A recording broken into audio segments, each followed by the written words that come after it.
지난 시간에 이어서 139쪽 진행하도록 하겠습니다. 문제 3번 부분합 구하는 문제입니다. 지점별 자동차 판매 현황이라고 하는 표에서 부분합을 작성하시오라고 되어 있어요. 이때 지점이라는 걸 기준으로 정렬을 하라고 되어 있습니다. 그러면 지점에다 놓고 데이터 탭에 오른차순 정렬하시면 돼요. 이때 마우스로 블록을 잡아서 정렬에 가서 지점에다 놓고 오름차순 정렬하는 게 원칙입니다. 이렇게 하시는 게 원칙인데 그냥 지점이란 동네에다가 블록은 잡지 말고 클릭하세요. 단 위에 제목하고 본문 사이가 이렇게 벌어져 있어야 돼요. 얘가 만약에 이렇게 없이 붙어 있게 되면은 정렬을 안 될 수도 있어요. 근데 대부분 문제가 떨어져 있어요. 그래서 이 지점 지역에다 클릭해 놓고 오름차순 정렬을 하시면 돼요. 예. 또 하나 그 정렬을 하나를 기준으로만 정렬할 때는 그냥 여기서 오름차순 하면 되지만 지점별로 정렬을 하고 지점이 같다면 다른 걸 기준으로 또 정렬을 하시오 이럴 수도 있단 말이에요. 우리 그 본교재에 나왔던 거 그런 경우는 정렬 대화상자를 열어서 정렬을 하고 기준 추가를 눌러서 뭐 다른 걸 기준으로 뭐 내림차순을 한다든지 뭐 이런 식으로 작업을 하셔야 돼요. 예. 하나만 할 때는 그냥 클릭해 놓고 정렬하셔도 됩니다. 그 다음에 부분합에 가서 당연히 지점별로 하는 거죠. 그룹화 항목은 지점별로 하는 겁니다. 지점을 기준으로 정렬을 한 이유가 부분합 때문에 정렬을 한 거니까는요. 그래서 전반기 판매량과 후반기 판매량, 총 판매량 빼고 요 두 가지의 합계를 계산한 후에 다시 부분합에 가서 전반기 후반기 빼고 총 판매량의 최대값으로 바꾸고 이때 가장 중요한 거는 새로운 값으로 대치라고 하는 거를 해제하고 나서 확인을 눌러야만이 방금 전에 계산했던 전반기 판매량, 후반기 판매량의 합계가 유지가 되고 총 판매량의 최대값이 추가로 들어간다라는 거. 우리는 항상 이렇게 해왔던 거죠. 그렇죠? 확인 누르시면 됩니다. 그러면 문제에서 요구하는 대로 합계 구하고 나서 다음에 최대값을 구했어요. 문제지 순서대로 하시면 돼요. 문제지 순서대로. 그런데 이제 이 순서에 의해서 봤을 때 가장 중요한 거는 정렬이 가장 중요한 거고 그 정렬한 걸 기반으로 부분합에 가서 그 정렬한 기점을 놓고 작업을 한다는 거 기억하시면 될 것 같아요. 부분합에서는 특별히 어려운 거는 없어요. 우리가 이제 본교재에서는 그 진로 과목이 있었잖아요. 뭐 침구과 부인과 뭐 이런 거 있었고 그 다음에 거주지역별 있었잖아요. 뭐 현대아파트 무슨 아파트 이런 거 그렇게 기준 항목이 여러 가지가 있을 때는 좀 복잡해질 수 있겠지만은 우리 시험에서는 대부분 한 가지 요소를 가지고 작업을 해요. 두 번째 데이터 통합 기능 문제가 나오면은요 비어있는 곳 여기가 아니고 이 전체 항목 이름은 안 들어가죠. 제목은 안 들어가고 알맹이 항목 이름과 그 다음에 알맹이를 블록을 잡고 통합 들어간다. 그 다음에 합계를 구하라고 했으니까 합계 그리고 참조 영역에다가는 생산 1팀 거 표라는 글자부터 포함시키면 안 돼요. 절대로 안 됩니다. 예, 제품 명서부터 블록 잡으시고 추가 또 생산 2팀도 추가 그 다음에 생산 3팀도 추가 그래서 1팀 먼저 하던 3팀 먼저 하던 2팀을 먼저 하던 상관없어요. 그렇게 추가 하시면 원하는 영역이 이렇게 참조 영역으로 포함이 됩니다. 그리고 우리 시험에서 첫 행과 왼쪽 열 첫 행이라고 하는 것은 첫 번째 줄 1월 생산, 2월 생산, 3월 생산에 대한 거를 출력할 거고 왼쪽 열 보석콘, 고래바서부터 두두콘까지를 내가 가져올 거다. 그래서 확인 누르면 그거에 대한 합계가 나온다. 얘들은 뭐 그리 특별히 어렵지는 않을 거예요. 그러니까 마우스만 빨리빨리 움직이시면은 뭐 1분 안에도 다 하실 수 있는 그런 유형의 문제예요. 여기까지는 다 무난하게 다 하셨죠, 그렇죠? 이제 문제는 매크로예요. 매크로를 많이들 힘들어 하시는데 이 교재 나와 있는 순서대로 매크로를 만들면 가장 빨라요. 1초라도 빨라요. 근데 실수할까봐 걱정해. 실수. 예.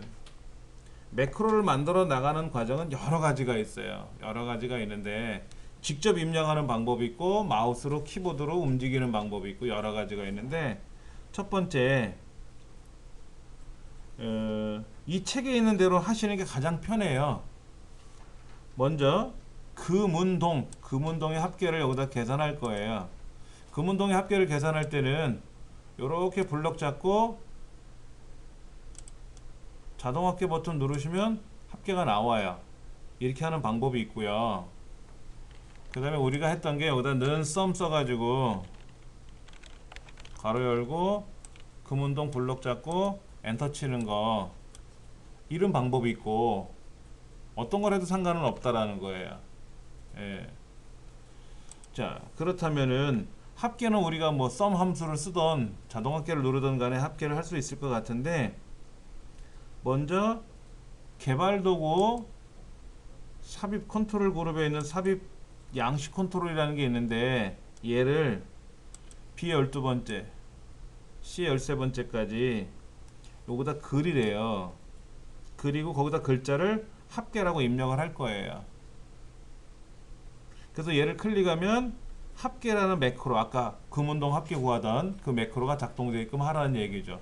문제 분석은 다 됐어요. 자, 그럼 먼저 그림을 그릴게요.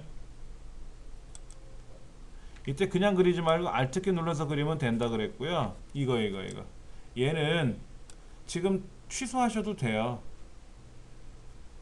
취소하는 게 어쨌든 수월하기도 합니다. 자, 책에는 그냥 기록 누르라고 되어 있어요. 기록. 자, 제가 취소 한번 해볼게요. 취소를 하고 나면 얘는 눌려도 작동이 안 돼요. 매크로가 연결이 안 됐으니까. 그럼 여기다가 우리 뭐라고 쓰면 돼요? 합계라고 쓰시면 돼요. 이렇게 합계라고 쓰시면 합계라고 들어갑니다. 그리고 이제 여기다가 매크로를 지정해 주면 되죠. 오른쪽 버튼 눌러서 매크로 지정. 우리 도형 그리는 거 있어요. 도형은 그리면 어떻게 돼요? 아무런 말이 없잖아요. 그럼 여기다 글자를 쓸 거 아닙니까? 이렇게 글자를 쓰고 나서 오른쪽 누르고 매크로 지정 이렇게 하잖아요. 마찬가지 단추도 그래요. 단추도 처음에 그리고 나면 아무런 반응이 없단 말이에요. 이렇게 그렸잖아요. 이거 그냥 취소 누르셔도 돼요. 그리고 여기다가 합계라고 쓰셔도 된다. 이렇게. 그 다음에 오른쪽 버튼 눌러서 뭐 하자? 매크로 지정하자. 이렇게 하는 게 오히려 수월할 수도 있습니다. 도형처럼. 자, 그럼 여기다가 합계 매크로를 쓸 거예요. 합계 매크로. 자, 여기 있는 글자랑 동일한 글자를 써요. 간혹 매크로 이름은 알려주는데 도형에다 글자를 텍스트를 입력하라는 말이 없을 때도 있긴 있지만 도형이나 이런 단추에다가 텍스트를 입력할 때는 반드시 똑같은 글자를 입력해요. 똑같은 글자를 입력합니다. 여기는 합계, 여기는 총계 이렇게 입력하지는 않는다. 자, 매크로를 여기는 기록하겠다라는 게 아니라 매크로를 지정하겠다라는 거예요. 이 합계라는 단추를 클릭하면은 이 합계가 나오게끔 하는 매크로를 지정하겠다라는 거예요. 어떤 매크로를 지정해 줄까라고 검색을 하려고 봤더니 검색할 게 없잖아요. 또 검색할 양이 너무 많으면 직접 쓰는 게 편하단 말이에요. 근데 썼는데 매크로가 없지 않습니까? 없으니까 어떻게 돼? 기록을 해서 가져와야 된다 이거죠. 그래서 기록 버튼을 눌렀더니 합계라는 매크로 만들 거냐 라고 물어요. 그래서 확인 눌렀어요. 그래서 여기다가 는 썸 가로 열고 잘못해서 블록 이렇게 잡았어요. 블록을 이렇게 잡았어요. 금운동만 잡아야 되는데 모르고 잘못 잡았어요. 그럼 망쳤잖아요. 망치면 고칠 생각하지 마시고 기록 중지하세요. 망쳤다고 생각하면 기록 중지 하시고요.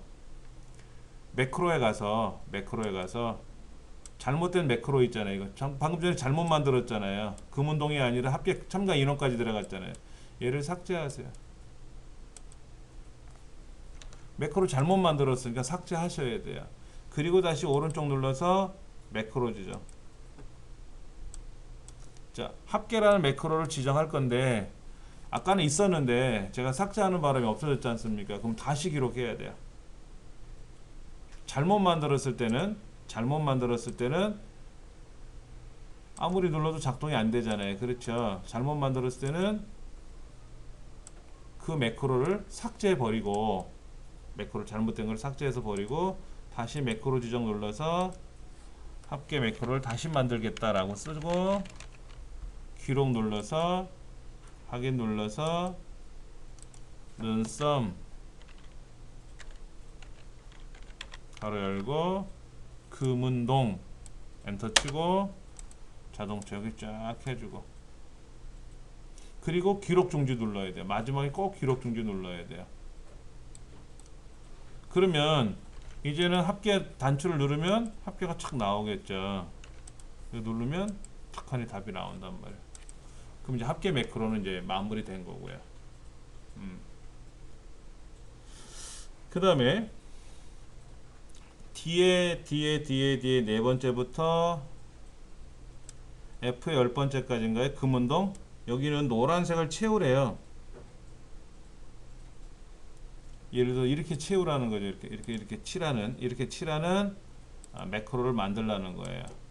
그 매크로 이름은 서식이래요. 서식.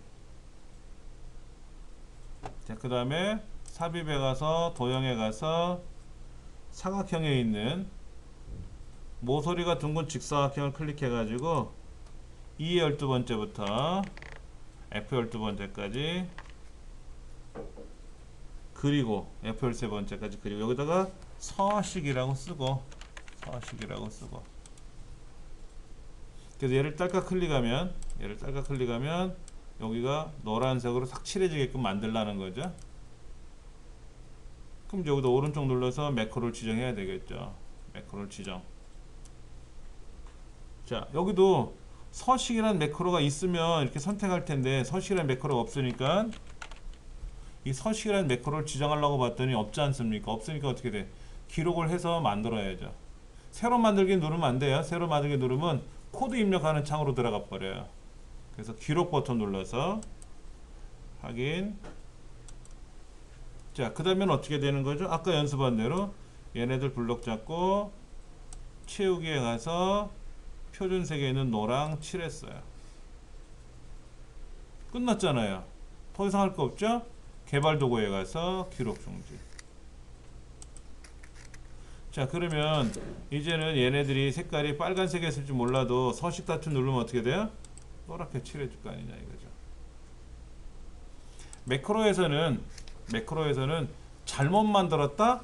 그러면 매크로 대화 상자에 가서 매크로 보기 여기 가서 잘못 만드는 매크로를 삭제해 버리시고 다시 작업해야 되고요. 이 도형은 지울 필요는 없어요. 그 다음에 매크로를 작성하는 과정에서 가장 마지막에 해야 될 일은 무조건 매크로 기록 중지 눌러야 돼요. 기록 중지. 자, 지금은 매크로 기록이라고 나온 걸 봐서는 매크로 마무리가 다 된 거예요. 근데 어떤 분들은 이 글자 이렇게 써요. 자, 실수담을 하나 알려드릴게요. 자, 도형을 그렸어요. 여기다가 예를 들어서 뭐 평균 구하는 매크로를 만드시오. 기록을 눌러요. 확인 눌러요. 그리고 여기 와가지고요. 얘를 평균으로 고쳐요. 이걸 고치고 있더라고. 고치고 나서 이제 여기다가 는 에버레이지 블럭을 잡아서 평균을 구하는 걸 하는데 탁 붙어버렸네. 그랬죠? 자, 이렇게 평균을 구했단 말이에요. 이렇게 평균을 구했는데 기록 중지를 눌렀잖아요. 이제 기록 중지 마지막에 꼭 눌러야 돼요. 근데 이제 문제가 뭐냐면 이걸 누르면 어떻게 돼요? 이걸 누르면 지금 에러가 났죠? 에러가 났잖아요. 그 이유가 뭐냐면 이 도형을 건드려서 그래요. 여기 보면은 글자를 평균이라는 매크로를 만들어 놓고 거기다 글자를 썼잖아요. 평균이라는 글자를 써봤잖아요. 여기서 쓰는 게 아니라는 거죠. 그럼 어떻게 되느냐?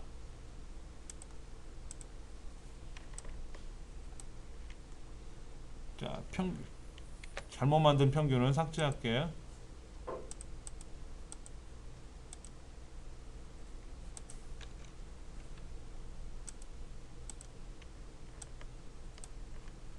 평균이라고 쓰고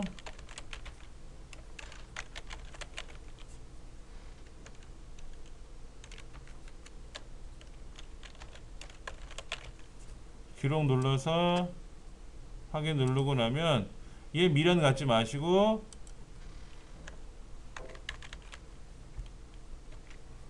평균 구하는 문제를 계산하고 그렇게 뭔가 계산할 거 아닙니까? 그 다음에 이제 기록 중지 눌러야죠. 그 다음에 이제 얘 누르면 평균이 나오는데 이때 이제 얘를 글자를 고쳐야죠.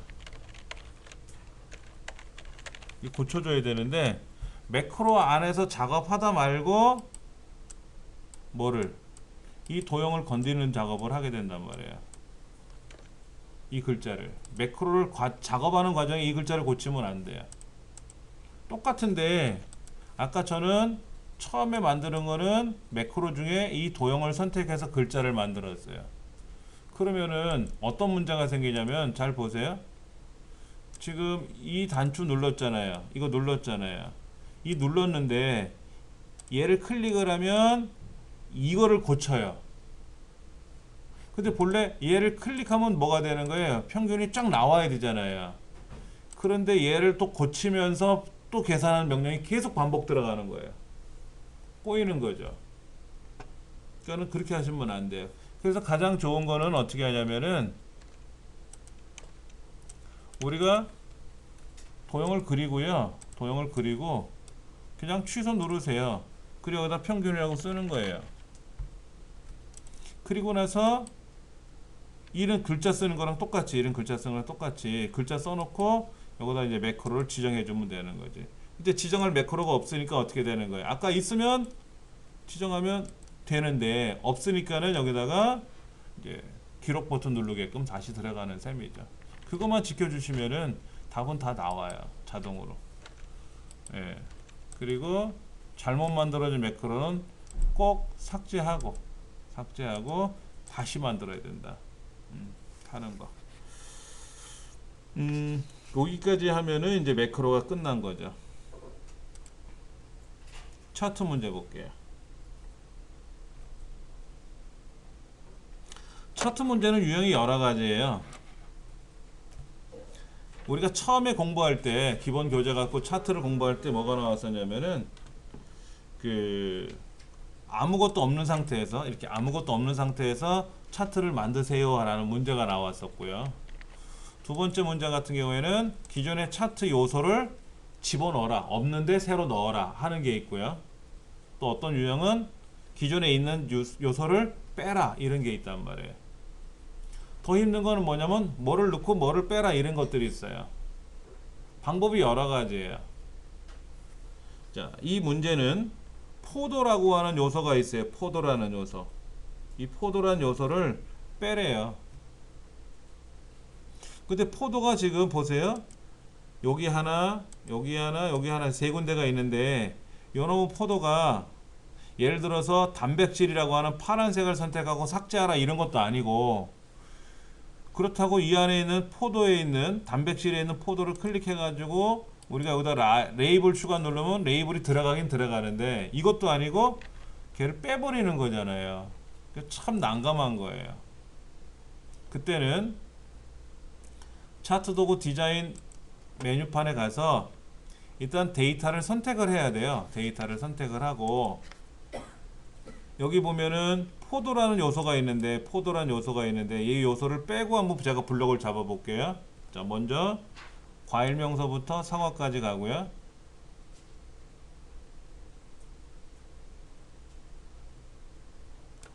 컨트롤 키 눌러서 이렇게, 그 다음에 칼로리 당분 빼고,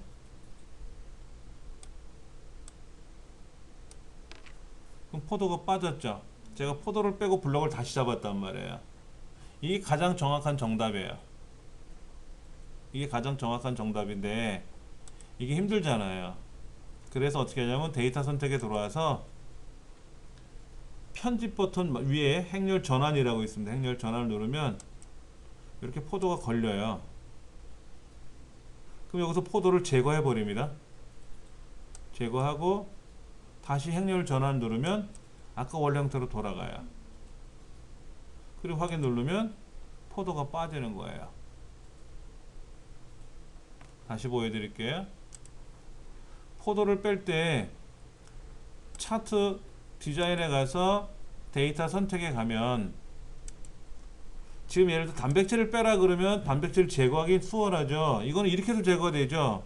파란색 단백질 선택하고 제거, 그럼 단백질이 제거가 되지 않습니까? 이건 쉬워요. 이건 쉬운데 거기에 있는 포도란 말이에요. 포도. 근데 이 오른쪽에 있는 포도를 선택을 해갖고는 방법이 없어요. 그래서 왼쪽에 있는 포도가 왼쪽에 있는 법리 항목으로 와야 되거든요. 그래서 행렬 전환 누르면 오른쪽에 있는 과일 명칭하고 왼쪽에 있는 요소 명칭하고 뒤바뀌어요. 이때 포도 계열 선택하고 제거하고요. 그리고 다시 원래대로 돌려야 되니까 행렬 전환 누르면 돌아왔단 말이에요. 그럼 포도 요소가 제거된 상태에서 된 거죠. 그럼 포도가 싹 사라진 상태로 작업이 되는 겁니다. 근데 이거를 해설해 보면은, 해설해 보면 제가 한번 해설대로 한번 해볼게요. 144페이지 밑에 보시면은, 자 여기 가서 이렇게 하래요.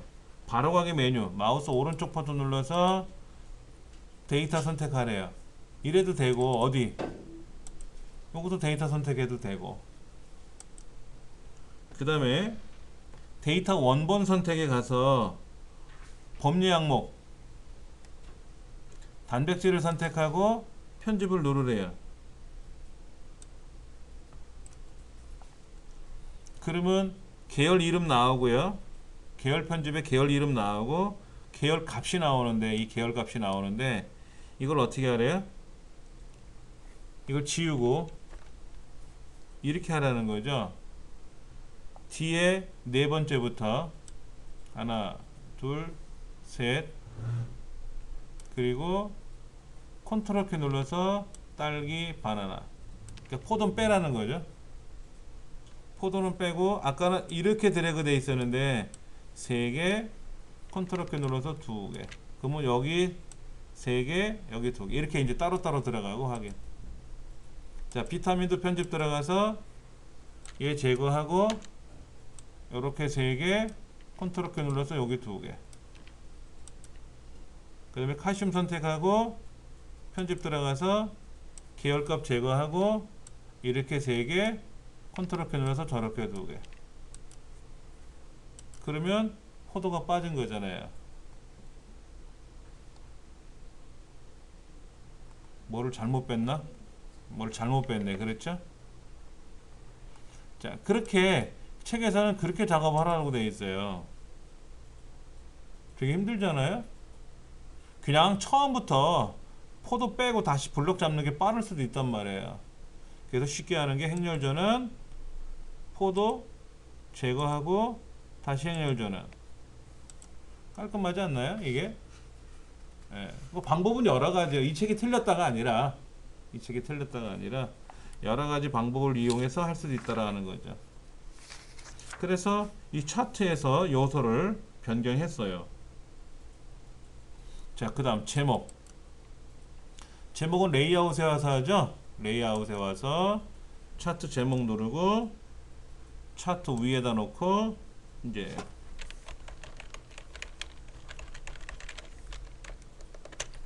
제목 썼고, 그 다음에 여기 축 제목도 써야 돼. 축 제목도 세로 제목으로 이렇게 축 제목 써야 되고, 그 다음에 숙제목에 가서 가로도 아래 제목도 써야 되고, 그 다음에 왼쪽에 있는 숫자에 가서 컨트롤 1번 최대값을 뭐로 바꾸고요? 책에 10으로 바꾸고, 주 단위는 자동 1로 되어 있는 거를 얼마로 바꿔라? 2로 바꾸고. 자, 그래 놓고 나서 이 차트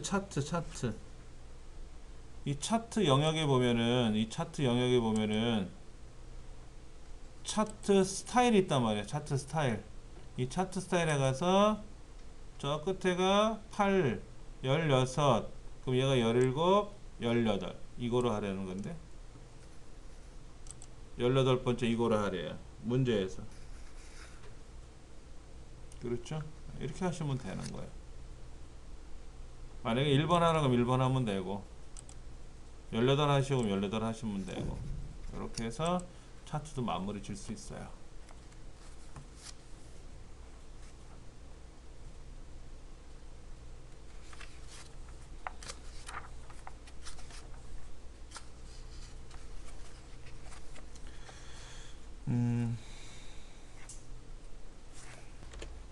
교재 146쪽에 나와 있는 2015년도 3회 2급 D형 문제입니다.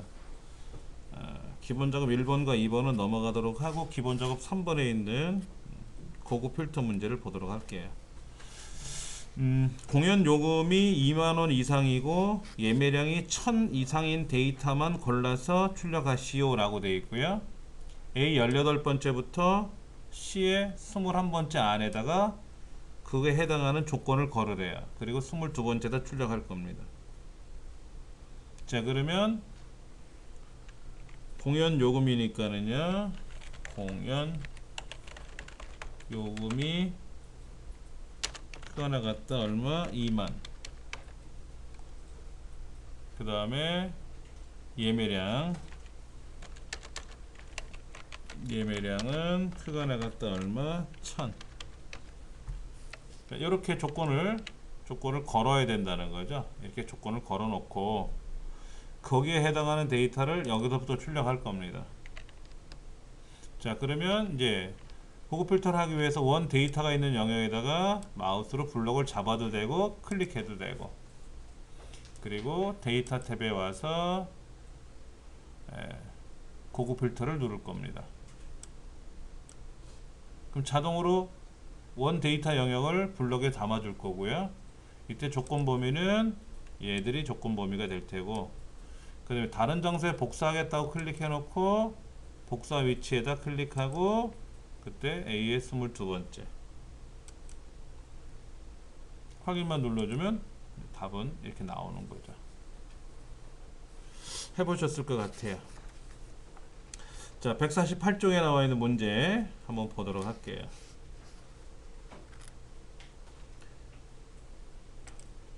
첫 번째 문제는 평균이 80점 된 학생 수가 몇 명입니까? 라는 문제가 하나 있고요. 인원수 세는 거니까 count if s를 이용해서 세봐야 되겠죠. 두 번째, 하프 마라톤 기록이 빠른 3명 1, 2, 3등까지만 입상이라고 메시지를 출력하고, 그렇지 않은 경우에는 빈칸을 둬라 하는 거고요. 세 번째는 차량 끝번호에 있는 숫자를 가지고 오부제 끝번호에 가지고 이렇게 월화수목금 해갖고 해당하는 요일을 여기다 출력할 겁니다. 그 다음에 네 번째는 입사일 날짜로부터 오늘 날짜까지의 근무일수를 출력하는 문제가 들어갈 거고요. 여기는 지금 하나를 계산해서 자동 채우기 해야 되고요. 아까 1번 같은 경우라든지 5번 같은 경우에는 하나만 계산하고 출력하면 끝나는 겁니다. 이 문제를 한번 풀어 볼 건데요. 우리가 좀 고민을 하고 풀어 봐야 돼요. 제가 설명드린 건 어려운 건 아닌데 여러분이 한번 풀어 보시고 제가 또 설명하고. 지금 문제가 80점대 학생 수잖아요. 80점대 학생 수라고 하는 거를 쓸 때는 문제지에 average if s는 평균 구하는 거니까 아니고, sum if s 합계 구하는 거니까 아니고, 80점대라고 하는 학생 수가 여기 있어요. 1명, 2명, 3명이에요. 3명이 80점대 학생인데 3명이 80점대 3명이잖아요. 그렇죠? 그럼 80점대라고 하는 말은 우리말이고 엑셀은 80점대 그럼 못 알아들으니까는 엑셀 말로 고쳐줘야 되는데 우리가 보통 일반적으로 80점대라고 말하는 것은 80 이상 되고 90 미만이 되면 그게 80점대가 아니냐 이거죠. 수직선상에서 그려볼 수도 있는 거고. 그럼 조건이 두 개잖아요. 조건이 두 개이기 때문에 는 count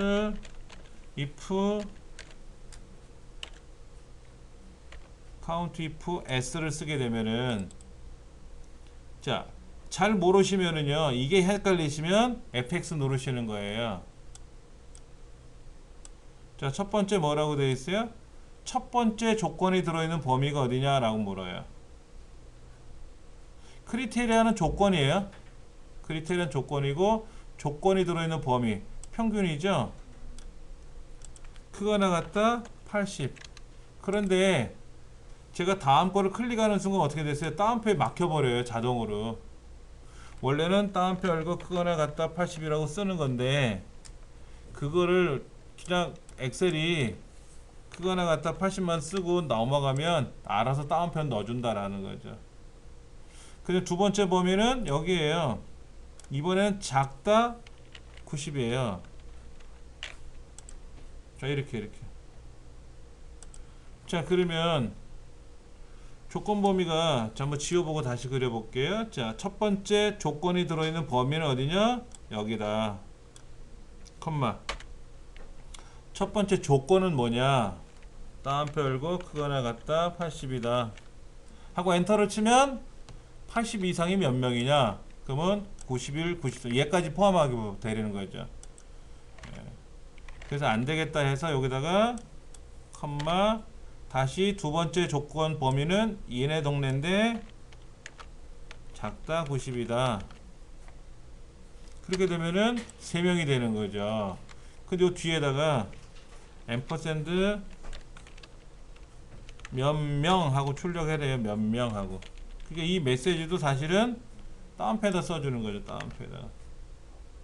따옴표에다가 그래서 몇 명 하고 나오게 해라 이거죠. 이렇게 해서 문제를 만들어 나가는 거예요. 그러니까 문법 구조를 잘 알아야 돼요. 문법을 모르면 이게 무슨 말인지 헷갈린단 말이에요. 영어에서 문법 우리 많이 나왔었잖아요. 엑셀도 문법대로 가는 거예요. 그러니까 는 if 그러면 괄호 열고 조건을 물어보고 조건이 맞으면 컴마 뭐라고 하고 컴마 아니면 뭐라고 하고 뭐 이런 식으로 문법이 있는 거죠. 카운트 FS에서 첫 번째 조건하고 두 번째 조건하고 순서가 뒤바꿔도 아무런 상관없겠네요. 지금 같은 경우에는 상관은 없어요. 90보다 작은 사람 중에서 90보다 작은 사람 같으면은 하나 78 82, 70, 88, 67, 82 여기가 90보다 작잖아요.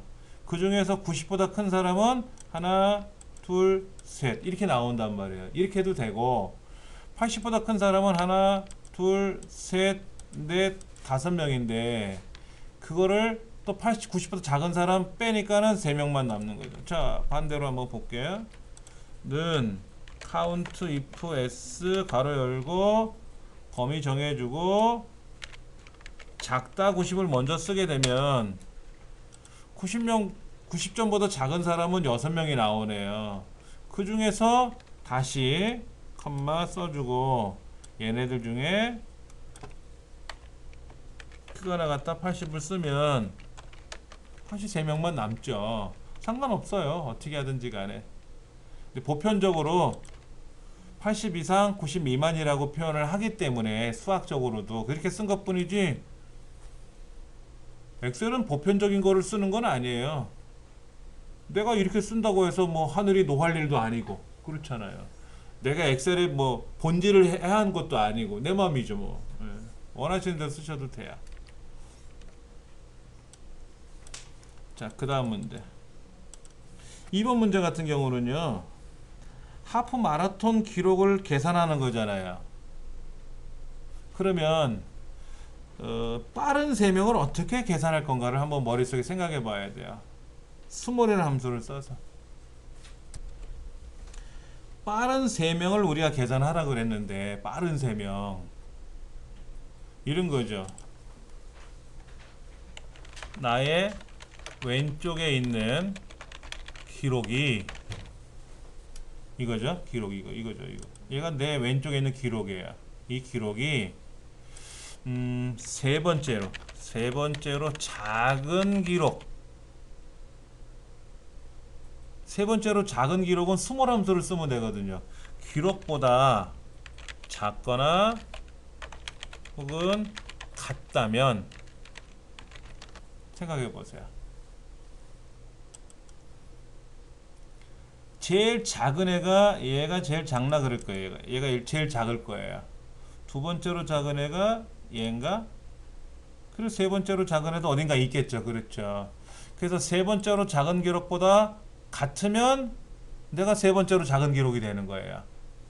작으면 첫 번째 기록이나 두 번째 기록이 되는 거죠. 그러니까 여기다 스몰이라고 쓰고 블럭을 잡고 컴마 3을 쓰면 이게 세 번째로 작은 기록이 되는 거예요. 세 번째로 작은. 스펠을 틀렸네. 자, 세 번째로 작은 기록이 요거란 말이에요. 근데 얘가 왜 0.052083으로 나왔느냐? 하루가 24시간이잖아요. 하루가 24시간이 1이에요, 1. 그러니까 1시간이면 12시간 같으면 어떻게 돼요? 12시간 같으면 0.5예요.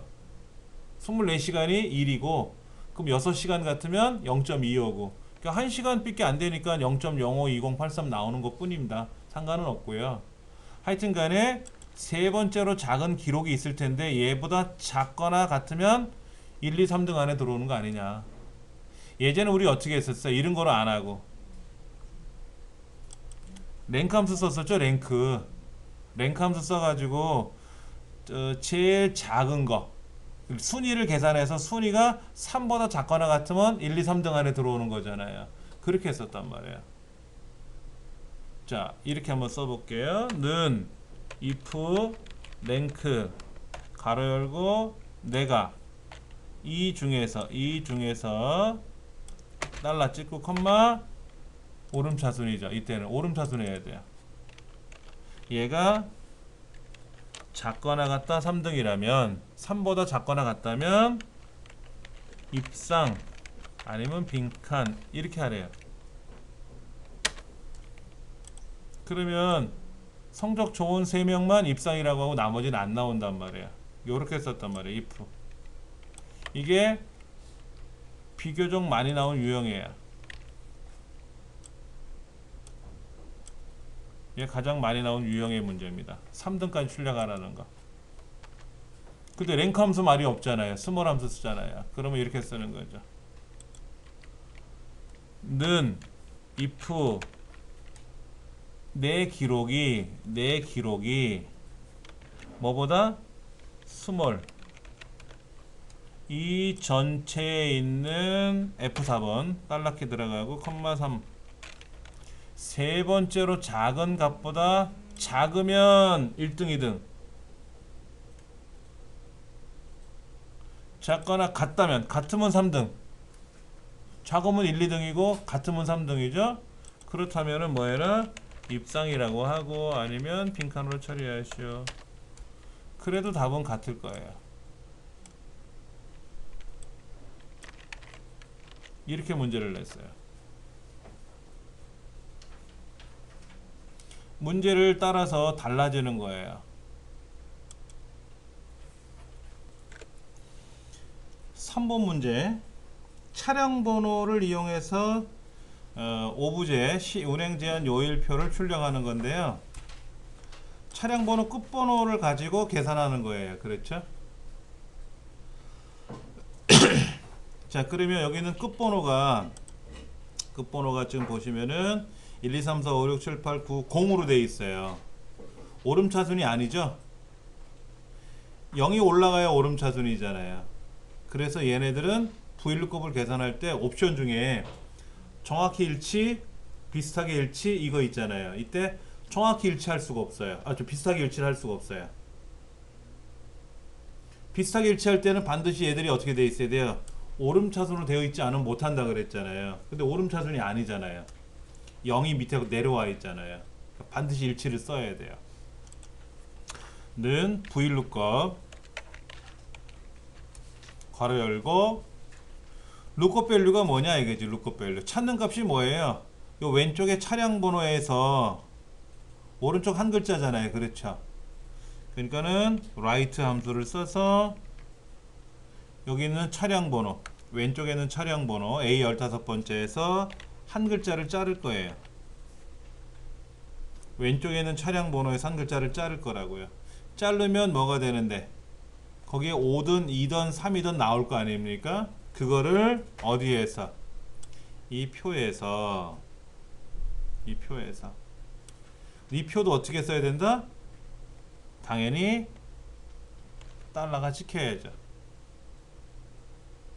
그리고 컴마 첫 번째가 끝번호, 두 번째가 요일이니까 우리는 요일 가져올 거지 않습니까? 그래서 컴마 2 그리고 컴마 유사일치 정확히 일치할 때 비슷하게 일치할 수 없다 그랬죠. 유사일치 못한다 그랬죠. 유사일치 못하는 이유는 뭐 때문에? 1, 2, 3, 4, 5, 6, 7, 8, 9, 0 하고 숫자가 오름차순이 아니잖아요. 그러니까 반드시 정확히 일치. 가로 닫고 엔터. 그래야만이 된다. 예.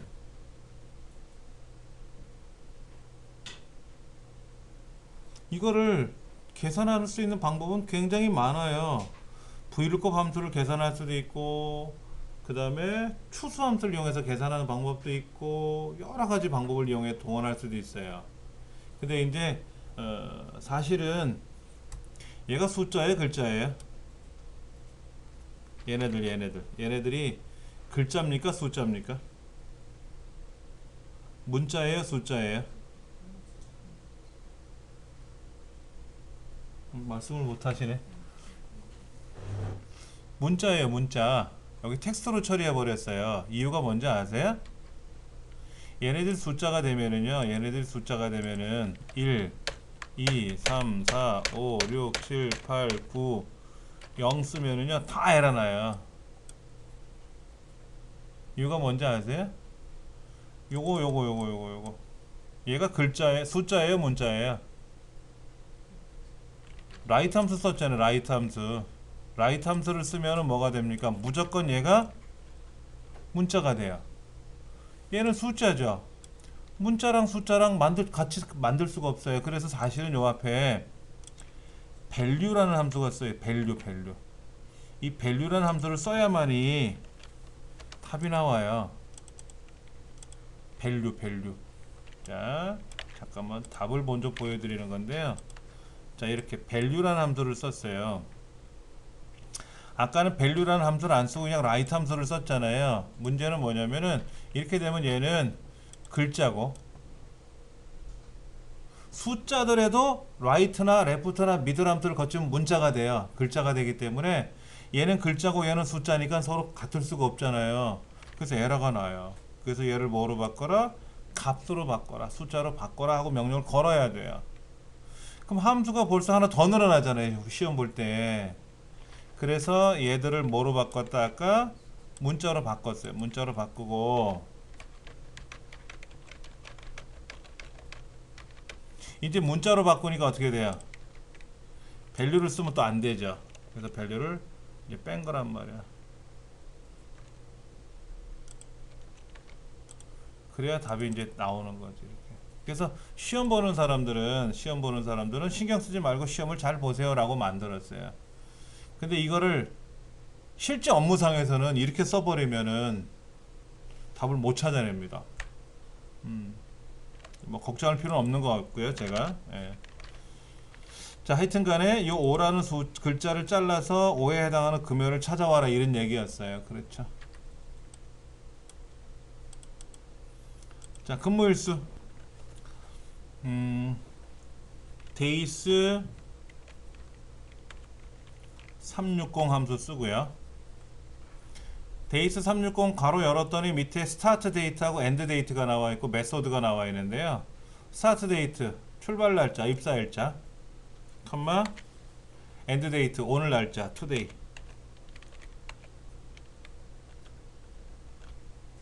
사실은 뒤에 메소드가 있어요. 메소드가 있는데 이 메소드가 뭐냐면은 미국 방식을 쓸 거냐 유럽 방식을 쓸 거냐 이런 거예요. 근데 우리 시험에서는 미국 방식을 쓰기 때문에 유럽 방식 안 쓰거든요. 그냥 이대로 괄호 닫고 엔터 치면은 1년을 360, 한 달은 30일로 계산해서 환산하는 데이트 360 문제를 푸는 거예요. 굉장히 단순하죠, 이 문제는요. 이렇게 해서 계산할 수가 있습니다.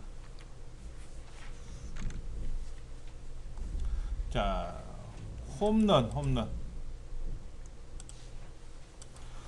타자들의 40개 이상의 선수들, 홈런에 40개 이상이 뭐뭐 있나 보세요. 하나, 둘, 4개가 지금 40개 이상이 되나요? 홈런. 이 40개 이상인 사람들에 대한 삼진 하나, 둘, 셋, 넷. 얘네들 있잖아요. 얘네들의 평균 구하는 거예요. 그러니까는 조건부 평균이니까 에버리지 if를 써야 되겠죠. 이때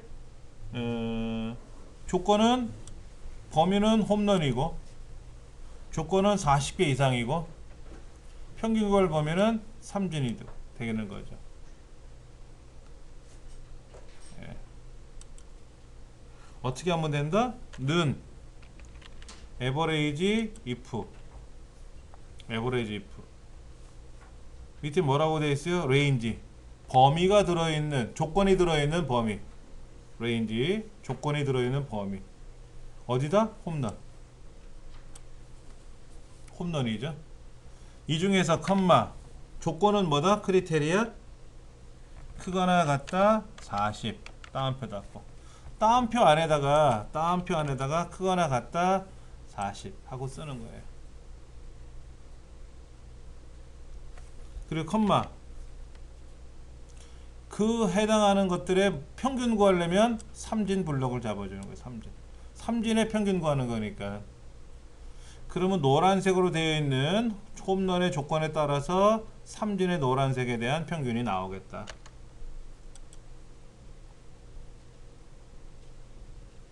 이렇게 해서 답을 만들어 내가는 거죠. 한 장 넘겨보시면은 거기 해설 답은 나와 있어요. 답은 나와 있는데 이 답을 이제 빼낼 수 있는 방법이 연습을 많이 하는 수밖에 없어요, 사실은. 그 다음 문제 분석 작업으로 갈게요. 시나리오 문제 나왔네요. 시나리오 문제에선 중요한 게 뭐냐면은 자, 한번 찾아볼게요. 시나리오에서는 첫 번째 셀 이름을 이름 지정하느냐. 셀 이름 지정하는 거 있죠? 우리 문제 보니까 뭐가 돼 있어요? B의 20번째 셀은 회원 할인율, C의 20번째 셀은 비회원 할인율, 그 다음에 I의 16번째 셀은 판매 총액 총계라고 하는 거를 지정하라고 되어 있어요. 그러니까 셀 이름을 지정하는 문제가 나올 수 있어요. 그 다음에 나오는 게 뭐죠? 그 다음에 이제 시나리오에 들어가서 시나리오를 작성을 하죠. 작성을 해줄 때 입력값이 뭐냐, 그리고 얘가 얼마나 변하느냐 지정을 해주는 거죠. 그 다 하고 나서 뭐 하면 돼요? 요약해주면 돼요. 요약. 그럼 결과가 어떻게 생기죠? 결과가 현재 시트 앞에 생성이 되는 거죠. 왼쪽에 생성되잖아요. 문제 보면은 뭐라고 되어 있냐면은 바로 앞에 위치시키시오 이렇게 되어 있어요. 위 시나리오에 의한 시나리오 요약 보고서는 분석 작업 1시트 바로 앞에 위치시키시오라고 되어 있어요. 그러니까 이것이 앞에 생성되기 때문에 우린 신경 안 써도 되는데 문제지에 뒤에 생성시키시오, 뒤에 위치시키시오 그러면 어떻게 돼요? 끌고 가야 되는 거죠. 옆으로. 요거 시나리오는 요게 중요해요. 자, 그러면 시나리오를 한번 만들어 볼 겁니다. 자, 제일 먼저 문제를 읽어보면 상공전자 제품 판매 현황이라는 이 데이터가 들어있어요. 자, 근데 이런 데이터를 가지고요, 잘 보세요. 부분합고하기도 힘들어요. 왜? 항목 이름이 어떤 건 두 개가 셀 병합이 됐잖아요. 병합이 돼 있잖아요. 이러면 부분합 못 구해요. 필터도 못 해요. 그 다음에 피벗 테이블도 못 해요. 밑에 합계도 나와 있고, 이렇게 만들어지면 참 애매합니다.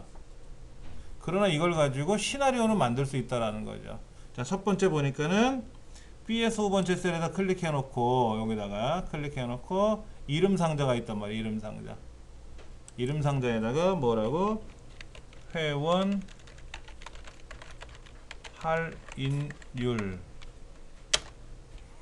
그 다음에 C에서 5번째 셀을 클릭하고 나서는 비회원 할인율이라고 쓰고, 그렇게 이름을 두 개 쓰고, 그 다음에 I의 16번째 셀에다가는 판매총액 총계라고, 판매총액 총계라고 이름을 등록하래요. 세 군데다 등록하래요. 그렇죠? 문제에서 요구하는 그대로, 문제에서 요구하는 그대로 이제 쓰는 거예요. 이제 그 다음에 할 일은 뭐죠? 이제 시나리오에 들어가야죠. 시나리오 지금 작업하기 전에 미리 준비 작업한 거죠, 이게. 자, 그러면 이제는 어떻게 들어가야 되냐면, 가상 분석에 가서 시나리오 관리자로 들어가야 되는데, 이때 요령이 뭐냐면 요 두 개 데이터를 변경할 거 아닙니까, 값을. 이때 변경되는 데이터 값을 블럭을 잡고 들어가도 좋아요. 근데 뭐 상관은 없습니다. 가상 분석 시나리오 관리자 추가. 자, 추가 누르면 요거 변경 셀이 바로 여기 뜨잖아요. 이렇게. 이게 미리 블럭을 이렇게 잡고 시나리오 관리자에 들어가서 추가를 누르면 변경되는 셀이 자동으로 잡혀 있으니까 편하다라는 건데, 신경 안 쓰세요. 그냥 블록 잡고 다시 하시면 돼요. 예. 첫 번째 시나리오 이름은 할인율 인상이라고 되어 있어요. 할인율 인상. 할인율 인상. 그리고 변경되는 셀 블록 잡아주시고 확인 누르면 얼마로 변경이 되느냐. 이때 20% 15%니까 0.2라고 써도 되고 20%라고 써도 되고 0.15라고 써도 되고 15%라고 써도 되고, 확인 눌러도 되고 추가 눌러도 되고, 확인 누르고 나서는 다시 추가 눌러야 하나 더 들어오겠고, 여기는 할인율 인하, 할인율 인하. 그리고 변경되는 셀은 그냥 그대로 두시면 돼요. 아까 값 그대로 유지되고 있으니까 달러 안 찍혀도 상관없어요. 확인. 이때 10%, 5%. 자, 추가 눌러도 의미 없죠. 이때는 확인 누르면 돼요. 두 가지를 다 만들어 봤고요. 완성이 됐으면 뭐 하자? 여기에서 요약 눌러서 저 끝에 있는 I 16번째 셀이 변경되는 셀이니까, 변동된 셀이니까 결과가 확인. 이게 만들어진다라는 거죠. 그런데 아차, 나 이름을 등록을 못했어요 라고 하는 경우가 있단 말이에요. 여기에 예를 들어서 B에 20이라고 만약에 B에 20이라고 이렇게 써 있다면은 이름을 잘못 지정한 거란 말이에요. 그때는 어떻게 하나? 이 시나리오 요약 보고서를 삭제해 버리시고 여기에 이름, 여기도 이름, 그 다음에 여기도 이름 다시 확인해 보시고, 그 이후에 시나리오에 들어가서 다른 거 건들지 마시고 요약 한 번 더 하시면 돼요. 요약. 그러면 이렇게 결과가 제대로 보일 거다. 148페이지에 나와 있는 문제 분석 두 번째 분석 작업 두 번째 피벗 테이블입니다. 피벗 테이블은 피벗 테이블 데이터가 들어있는 곳을 블럭을 잡으셔도 되고 클릭하셔도 되고, 단 위에 제목하고 본문이 붙어 있으면 안 돼요. 이렇게 만약에 붙어 있다 그러면은 반드시 블럭을 잡고 가셔야 돼요. 부분합도 그렇고. 근데 다행히도 이렇게 제목하고 본문이 떨어져 있지 않습니까? 그런 경우는 안에다가 블럭 잡으셔도 되고 클릭하셔도 되고, 제일 좋은 건 블럭 잡는 겁니다. 그리고 삽입에 가서 피벗 테이블 문제를 풀 거예요. 자, 그러면 무조건 우리는 기존 워크시트고요. 문제에서는 22번째 여기다 하라고 그랬으니까 22번째 확인. 자, 그러면 이제 이 오른쪽에 있는 이 필드 목록 이 표를 가지고 작업을 하는데요. 납품업체는 보고서 필터에다 놓고요. 제품명은 행에다 놓고요. 그 다음에 납품 일자는 열 레이블에 놓고요. 오른쪽 밑에 시그마 값에는 납품 수량을 합계, 그리고 납품 총액의 합계. 근데 간혹 보면은요, 요 시그마 값을 이렇게 행 레이블에다 놓으세요. 이런 경우도 간혹 있어요. 이거 잘 보셔야 됩니다. 그 다음에 행과 열의 총합계는 표시하지 말라고 써 있습니다. 얘는 옵션에 가서 요약 및 필터에 가시면, 다시 보세요. 옵션에 가서 요약 및 필터에 가서 행의 총합계 표시, 열의 총합계 표시를 해제했습니다. 그럼 안 나오겠죠, 하긴. 요렇게 이제 문제가 처리가 되는 거죠. 그 다음에 디자인 탭에 가서 레이아웃을, 보고서 레이아웃을 개요 형식으로 두래요. 개요 형식으로. 자, 그 다음 값 영역, 이 영역 있잖아요. 값들이 있는데요. 얘네들은 값 필드 설정에 가서 값 필드 설정은 어떻게 하는 거예요? 납품 수량이면 납품 수량에 대한 값 필드 설정이 있고요. 또 납품 총액의 합계 같으면 여기도 필드 설정이 있어요. 아니면 여기서도 클릭해 가지고 값 필드 설정이 있지 않습니까? 가서 표시 형식에 가서 숫자에 가서 천 단위마다 구분기호 찍어주고,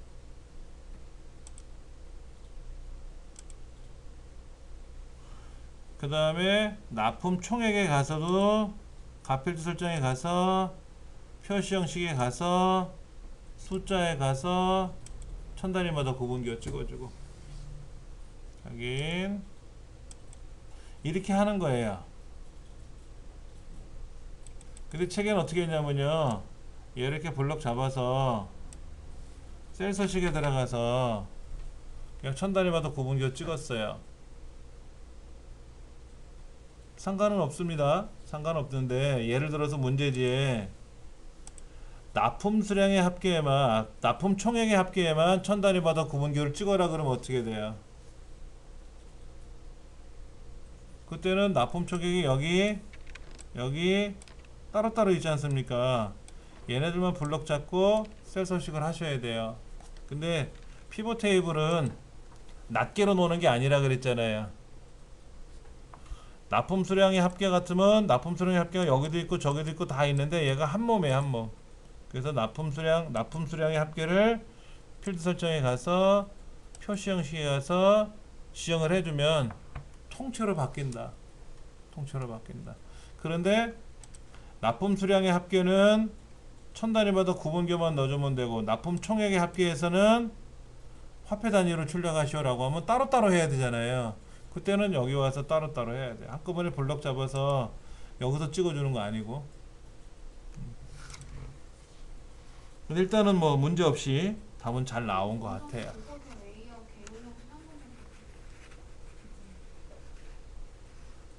어떻게 한다고요? 두 번째 보고서 레이아웃은 개요 형식으로 지정하는 한 번만 더. 개요 형식이요? 네. 여기.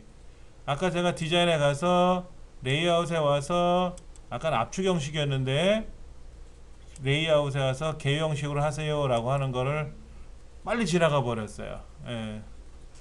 간혹 문제에 테이블 형식으로 하시오 또는 압축 형식으로 하시오 이렇게 될 듯 하는데 편리없이 잘 안 보이는데 요거 얘가 시그마 값이 행 레이블로 내려오면은요 이렇게 내려왔잖아. 이때는 얘가 다르고 얘가 달라요. 겉에서 많이 나타납니다. 그런데 지금 원래 있는 열 레이블에 가 있을 때는 이거를 하나 저거를 하나 잘 못 느껴요. 잘 못 느껴요. 얘가 이렇게 행 레이블로 내려왔을 때는 확연히 다릅니다만. 근데 뭐 하라는 대로 해야지 뭐. 그리고 여기 보면 필터 기호가 붙어 있잖아요. 이때 납품업체를 난 신선마트만 볼래 그럼 신선마트 것만 보는 거고 한국백화점 선택하면 한국백화점 것만 보는 거고 유명유통을 누르면 유명유통 것만 나오는 거예요. 근데 우리는 지금 다 보라고 해서 다 나오는 것 뿐이죠. 그 필터를 걸 수도 있어요. 필터를. 제품명도 나는 무당 연유하고 크림치즈 두 가지만 보고 싶어. 그럼 두 가지만 볼 수도 있어요. 다 봐라 하니까 다 나오는 거고요. 이렇게 해서 이제 문제를 풀어 나갈 수가 있다는 거죠.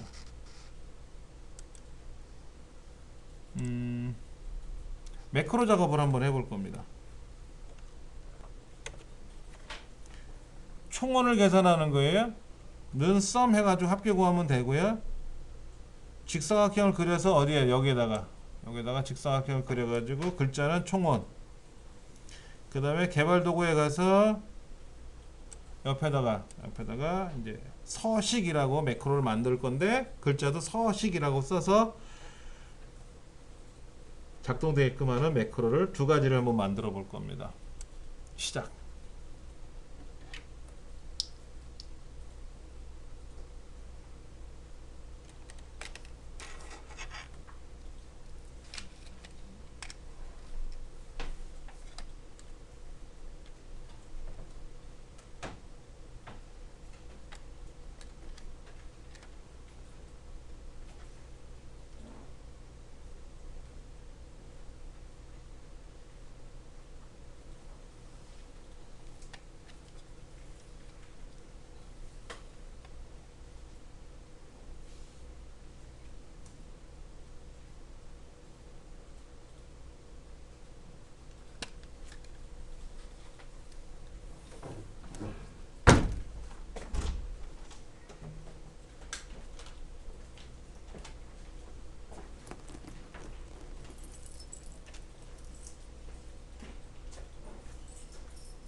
매크로 문제에서는 도형이나 단추를 먼저 그리고 나서 하는 방법, 매크로를 먼저 작성해 놓고 나중에 도형을 그리는 방법은 여러 가지예요. 근데 일단 책에 나와 있는 순서대로 우리가 배웠으니까 책대로 연습을 하세요.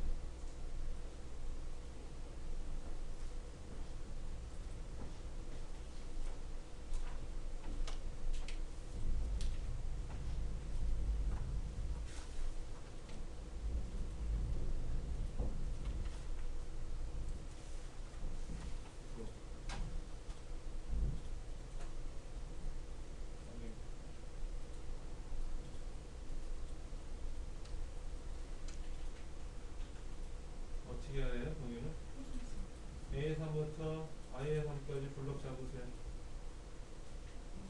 A3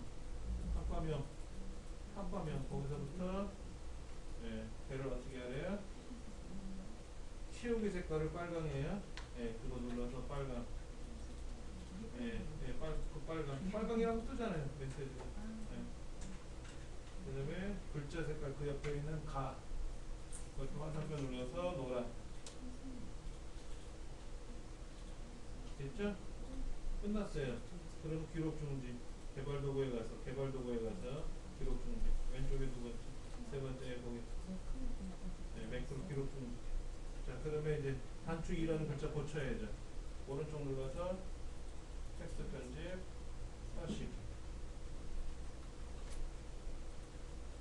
엔터 치면 안 돼요. 엔터 치면 안 돼. 다른 데 클릭하셔야 돼요.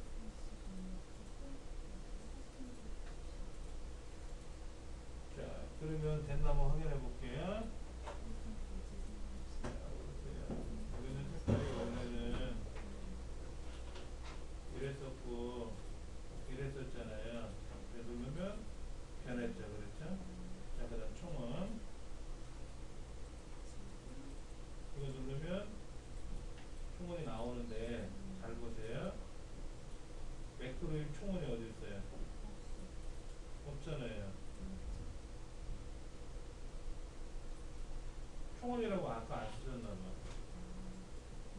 이렇게 되면 편집에 가서요. 요거를 총원이라고 고치세요. 이거 총원. 이것도 총원. 이건 뭐 상관없는데 이거 바꿔야 돼요. 그리고 닫으시면 돼요. 그럼 이제 얘를 클릭하면 에러가 나죠. 왜 총원이란 매크로는 총원이 아니잖아요. 그럼 다시 얘를 매크로 지정을 해야 되고 총원으로 지정해 줘야 돼요. 그리고 이제는 얘를 집었다 하더라도 얘를 누르면 총원이 나오는 거죠. 매크로에는 총원과 서식 두 가지만 있으면 돼요. 아까 왜 그랬냐면 도형에서 그렸잖아요. 이렇게요. 매크로 지정을 했잖아요. 글자 쓰고 이제 매크로 지정을 할 때 이 글자를 그대로 갖고 들어가는 거예요. 이걸 총원이라고 쓰고 고쳐야 되는데 그냥 한 거예요. 자, 마우스가 어디든지 간에 누르면 총원이 나와야 되고 어디든지 간에 서식을 누르면 색깔이 변해야 된다는 얘기예요. 다른 말로 말하면 상대 참조로 기록을 해놓고 매크로를 만들면 안 된다. 우린 절대 참조로 해야 된다.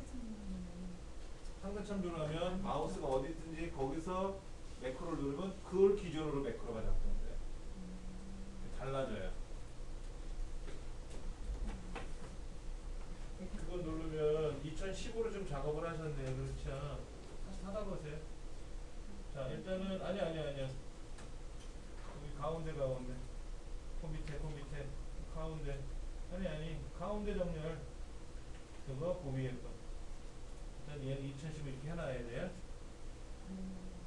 자, 도형을 왜 제대로 다 못 그리셨어요? Alt키 눌러서 안 그리셨어요? Alt키 눌러서 그려보세요.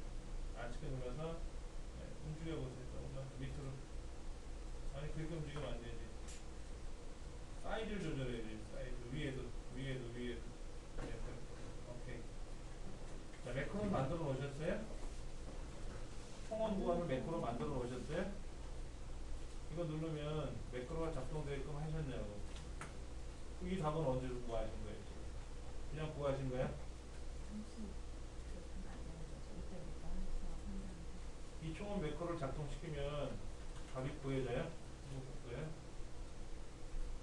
이 매크로에서 총원 매크로를 실행하면 아무것도 없네.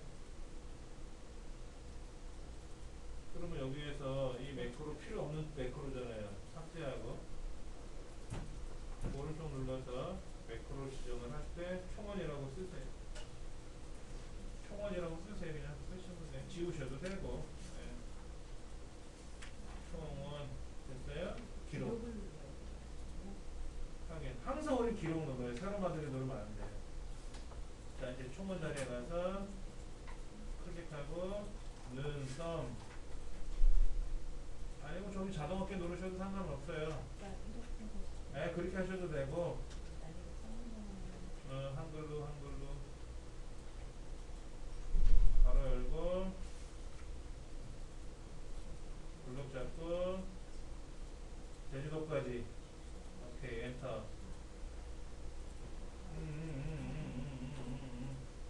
치셔도 돼요. 바로 안 닫아도 그 정도는 닫아줘요. 자, 위에 거 선택하고 자동 채우기. 됐죠? 기록 중지. 자, 이제는 눌러보세요. 총원. 답 나왔죠? 자, 이제는 총원 누르면 답 나오잖아요. 그렇죠? 이제 되신 거예요.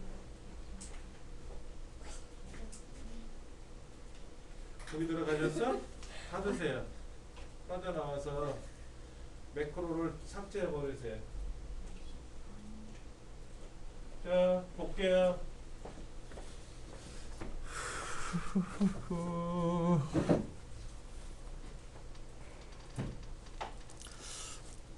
어떤 분야, 어떤 부분이 헷갈리시는 건지 다 헷갈려요 라고 하시면 힘들고 그렇잖아요. 자, 첫 번째 학과별로 총원을 구하는 매크로를 만들 건데 매크로 이름은 총원이고요. 이때 삽입에 가서 도형에 가서 직사각형을 선택해서 대략 그리지 말고 Alt키 눌러서 똑바로 그리래요. 똑바로. 그 다음에 여기다가 총원이라고 쓰고 이제는 얘를 클릭하면 합계가 나오게끔 하는 거지 않습니까? 오른쪽 눌러서 매크로 지정할 거고요. 매크로 이름은 총원인데 총원이라는 매크로가 없는 관계로 기록을 해야 돼요. 기록을. 확인.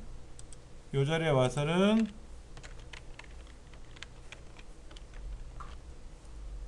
블록을 이렇게 잡아서 자동차 이렇게 하셔도 되고 아까는 블록을 한꺼번에 잡아서 소식에 가서 자동합계 눌렀잖아요. 이래도 되고 그럼 끝났잖아요. 그럼 개발 도구에 가서 뭐 해야 돼요?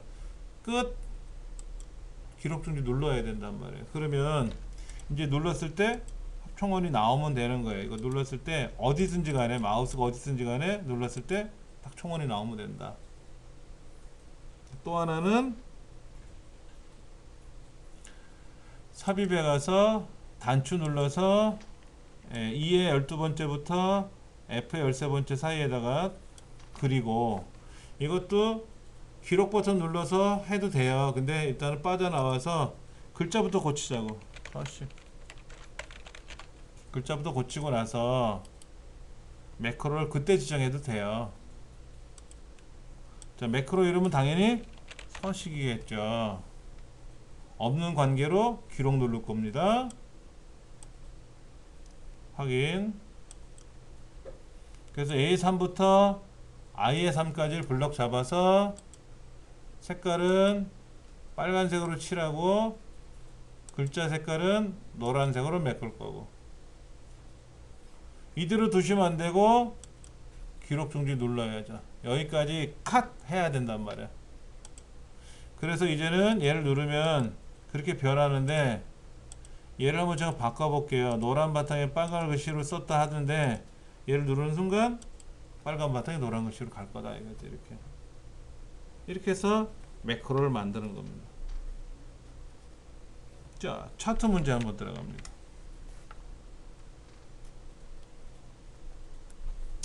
차트는 반드시 제공해드린 이 문제를 갖고 하세요 라고 됐어요. 얘를 지우고 다시 내가 알아서 만들면 0점 처리된다. 그럼 얘를 지우고 새로 만든 건지 알 수 있느냐? 다 알아요. 이 차트나 도형이나 고유 번호가 붙어요. 다 이제 채점할 체크 되니까는요. 자, 여사원에 성별이 여자라고 되어 있는 사람들이 있어요. 하반기 점수. 그러니까 하나, 둘, 또 컨트롤 키로 또 드래그, 클릭. 색깔을 제가 이렇게 칠해 볼 텐데 이 사람들이 여사원들의 하반기 점수입니다. 얘를 복사해서 차트에다 붙여넣기 누르면 여사원 계속 들어가요. 하반기가. 아까 문제에서 차트는 어땠었어요? 불필요한 거를 빼라고 했으니까 여기 디자인에 가서 데이터 선택에 들어가서 어떤 작업을 했잖아요. 우리도 마찬가지예요.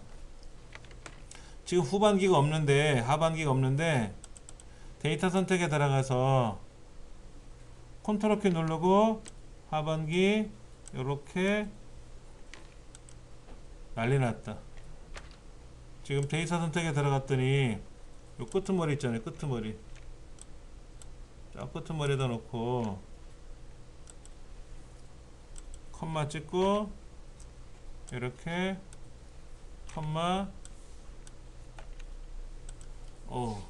에러가 나네.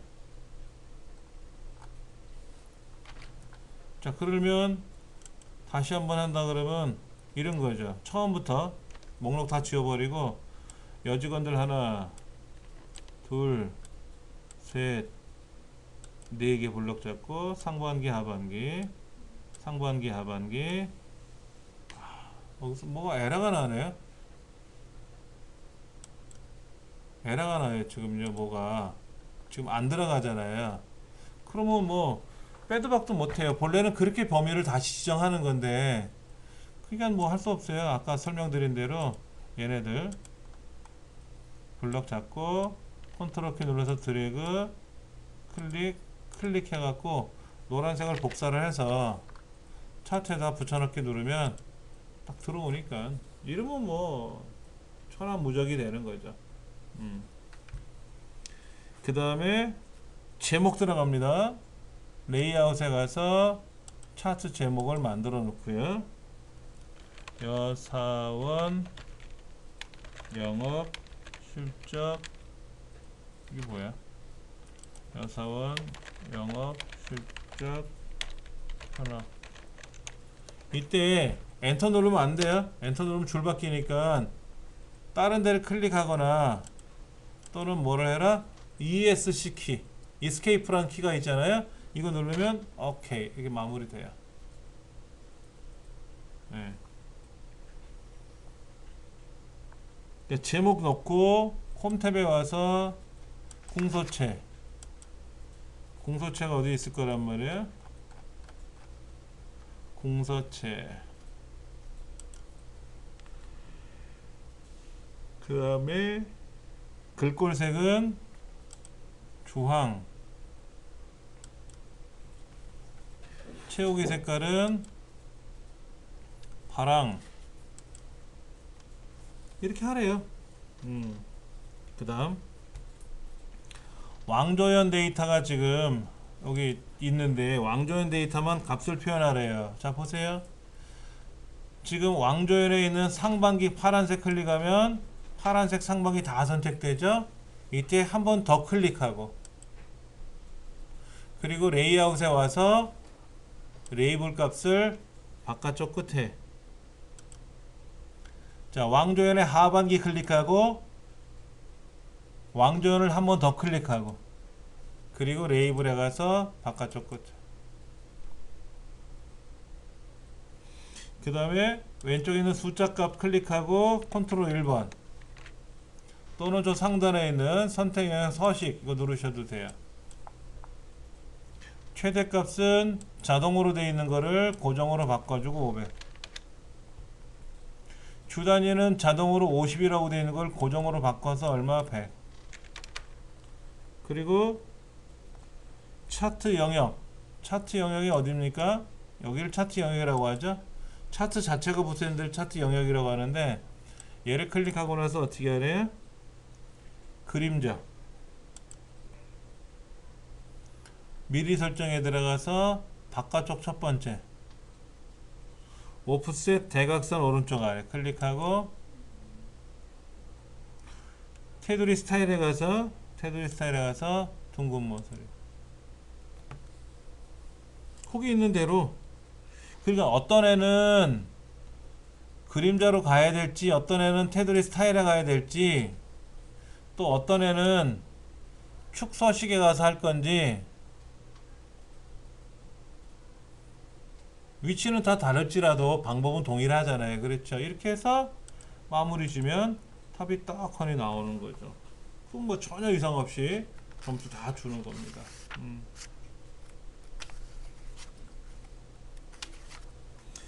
155쪽에 나와 있는 거 한번 볼게요. 155쪽.